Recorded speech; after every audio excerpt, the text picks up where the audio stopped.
त घर झगडा पनि मान्छेहरू मसँग आमाहरू यति क्लोज हुनुहुन्छ, आफ्नो घरको पुरै कहानी जुन कहानी घरकै मान्छेलाई थाहा हुँदैन मलाई फोन गरी गरी बताउनुहुन्छ, किनकि केही मार्गदर्शन मिलोस् भनेर। म भन्ने गर्दछु, यदि हजुर घरको बुहारी हुनुहुन्छ भने आफ्नो घरमा सबैको माया पाउनलाई के पनि गर्नु पर्दैन। यदि हजुरको बाणी विनम्रता पूर्ण छ भने, यदि हजुरको बाणी मधुर छ भने, एउटा मधुर बाणी वाली नारी सबैको हृदयमा राज गर्न सफल हुन्छ। मधुर बाणी, यो बाणी यस्तो हतियार हो हामीसँग। नारीको सबैभन्दा ठुलो शक्ति भनेकै आफ्नो बाणी हो महाराज। बाणीमा कन्ट्रोल राख्नुहोस्। कहाँ बोल्ने, कति बोल्ने, कोसँग कुरा गर्ने, कोसँग नगर्ने, सासूसँग कुरा गर्दा, ससुरासँग कुरा गर्दा कति बोल्ने, कहिले पनि झर्केर नबोल्नुहोस्।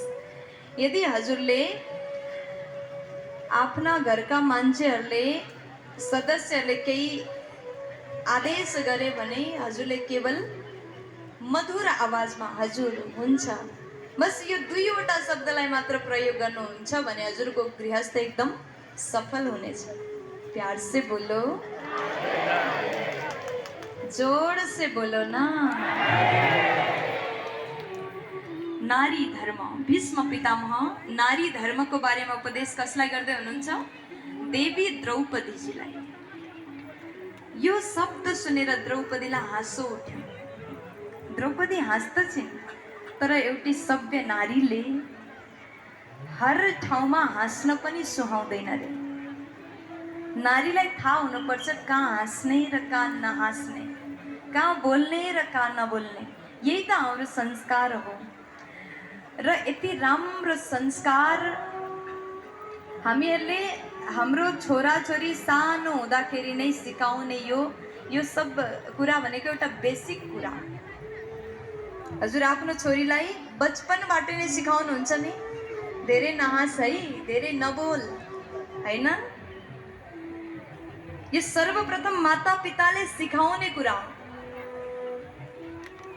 तर आज द्रौपदी देवी हाँसिन्। द्रौपदीले हाँसेको देखेर भीष्म पितामहलाई धेरै आश्चर्य लाग्यो। उहाँले सोध्नुभयो, नसोधौं भने पनि मनमा उत्साह जागृत भयो। भीष्म पितामह सोध्दै हुनुहुन्छ, देवी द्रौपदी मैले उपदेश दिइरहेको छु र हजुर हाँस्दै हुनुहुन्छ, हाँसोको पछाडिको कारण के होला म जान्न चाहन्छु।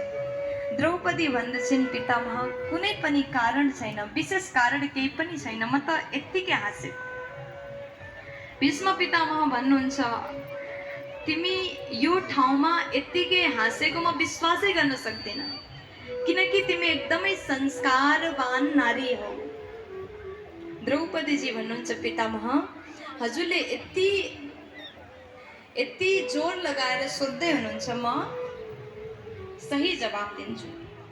भीष्म पितामह भन्नुहुन्छ, म जान्न चाहन्छु। देवी द्रौपदी भन्दछिन् कि पितामह आज हजुर नारी धर्मको बारेमा उपदेश दिँदै हुनुहुन्छ, त्यो समय हजुरको यो उपदेश, हजुरभित्र रहेको यो ज्ञान कहाँ हराएको थियो?